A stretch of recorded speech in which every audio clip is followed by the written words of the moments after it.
अध्यक्ष महोदय, महाराष्ट्र शैक्षणिक संस्था शुल्क विनियमन अधिनियम 2011च्या कलम 3 नुसार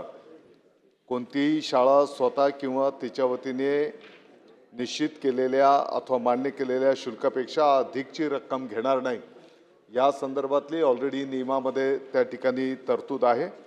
आणि सदर अधिनियमाच्या कलम 4 नुसार त्या ठिकाणी प्रत्येक शाळा ही पालक शिक्षक संघ स्थापन करेल आणि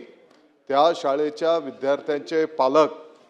आणि शिक्षक संघाचे हे सदस्य असतील आणि ही जी काही कार्यकारी समिती गठीत असते ती समिती या संदर्भातला निर्णय त्या ठिकाणी करत असते। तत्रात ज्या ज्या ठिकाणावरनं पर्टिक्युलर या संदर्भातल्या तक्रारी प्राप्त होतात त्या संदर्भामध्ये चौकशी केली जाते आणि चौकशीतनं जे काही पुढे येत आहे त्याप्रमाणे त्या ठिकाणी कारवाई केली जाते। अर्थात या संदर्भामध्ये आणखी काही सुधारणा करण्याची आवश्यकता आहे आणि म्हणून विभागाच्या वतीने या संदर्भामध्ये अभ्यास करण्यात येतो आहे आणि लवकरच बेकायदेशीर शुल्क काही ठिकाणी जे काही वाढ केली जाते त्याला आळा कसा घालता येईल या दृष्टिकोनातून नियोजन केलं जाईल।